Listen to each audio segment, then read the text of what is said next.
The story that I have for you today is a very strange and very unique one. It's probably something that you've never heard of before. So if you want to hear what it is, well, keep watching. Welcome to Vlogs of History.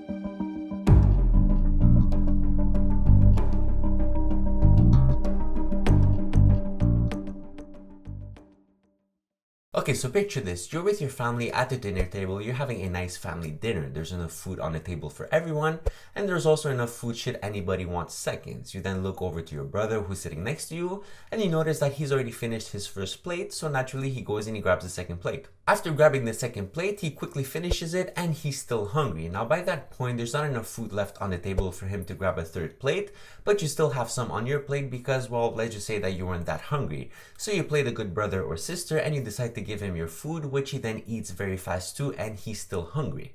I mean, okay, maybe he has a big appetite. There's nothing too strange about that. Now, since there's no more food on the table, he then proceeds to eat the knives and the forks of the table, which, if you ask me, is kind of strange. I mean, it's one thing to have a big appetite, and it's a whole different story to eat the forks and the knives of the table. So why did I tell this story? Well, I told it because it's not really a story, it's more of a fact. We do have official documents that prove that this happened, and also that prove that a man like this existed who was always hungry all the time. So let's find out who he is. In the mid-1700s in France, there was a man by the name of Tarrare. It's unknown if that was his real name or if that was just a nickname.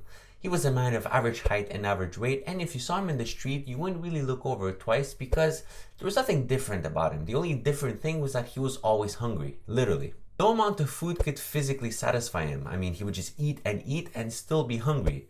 By the age of 17 years old, he was able to eat his own weight in just one sitting. You can obviously imagine what kind of a problem he must have been for the parents. Well, it turns out that he wasn't a problem for much longer. The parents soon kicked him out of the house because they just couldn't afford to feed him. I mean, if you can't afford to feed your child, what are you going to do? You're just going to kick him out of the house, right? Bon voyage.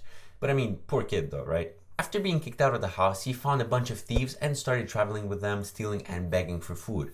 I mean, at that point, he was so poor that he had no other option but to just steal and beg for food. Poor kid. When that didn't work out, he returned back to Paris where he became a street performer, eating corks, eating rocks, eating metal, and even baskets full of apples. I mean, the people were astounded. They had never seen something like this before. And if I came to you with a story like this, you probably wouldn't believe me. But trust me when I tell you, this really happened. Now you're probably thinking, where did all of this food go? I mean, I did say that he was of average height and average weight. So how was it physically possible for him to eat so much? Well, I'm sorry to disappoint you, but we don't really know. I mean, there was nothing wrong with him physically. The only different thing was that his mouth was abnormally wide, capable of fitting something like a dozen eggs at a time. He also had a very strange stomach. When his stomach was full, it would stretch out like a balloon. Think of like a pregnant woman. And when his stomach was empty, the skin would be so loose that he could actually wrap it all around his body. That was very strange. This being the late 1700s in France, while the French Revolution came out. If you don't know what that is, I do have a video on it. It's on the screen. If not, I'll leave a link in the description if you want to check it out. He was then called into the army where the food rations weren't enough for him. I mean, did you really expect them to be enough? They were kind of small, even for normal people. So he was then forced to do tasks and favors for other soldiers in exchange for some food from them. Naturally, he then became a big problem in the army. Not only was he eating everything, but he was also sweating a lot and had horrible body odor.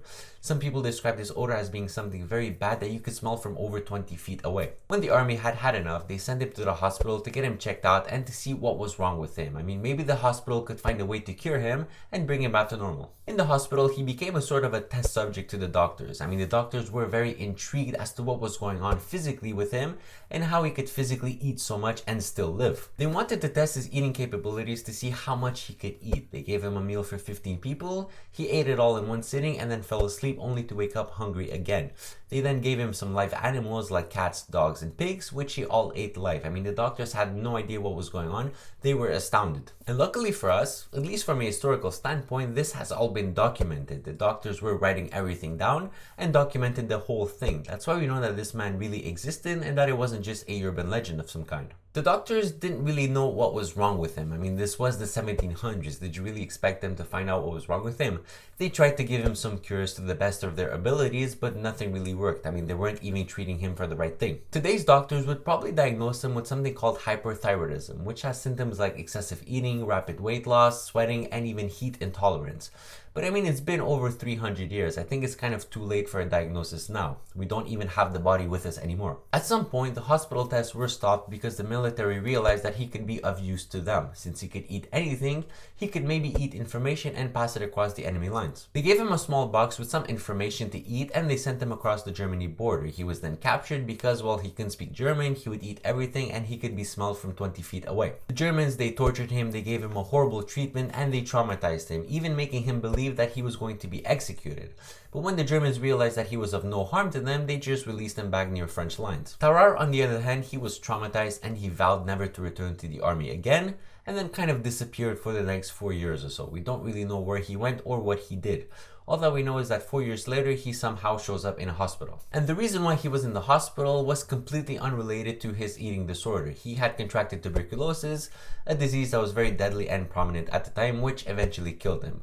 I find that kind of disappointing because this was such a unique man with a unique story, and I would have maybe hoped that he would have had a unique death, maybe something related to his disease. I mean, maybe he ate something and he got stuck and he would have died from that, you know, but not tuberculosis. I mean, no offense to anybody who died from tuberculosis, but it's kind of a boring death considering the uniqueness of his character. But at least we did get to hear a great story. So I hope you've enjoyed it and thanks for watching. Alright, that was it for this week's episode of Vlogs of History. I really do hope that you've enjoyed it and that you've maybe learned something. If you did, leave a like, share it to a friend, and subscribe to be notified when the next episode comes out. Remember that these episodes come out every single Monday, and if you missed the previous one, there's a link on your screen. If not, there's a link in the description. Make sure to check it out, it's very interesting. As always, I'm your host, Darius Cosden. You can follow me on social media. It's been an absolute pleasure, and I will see you all next week.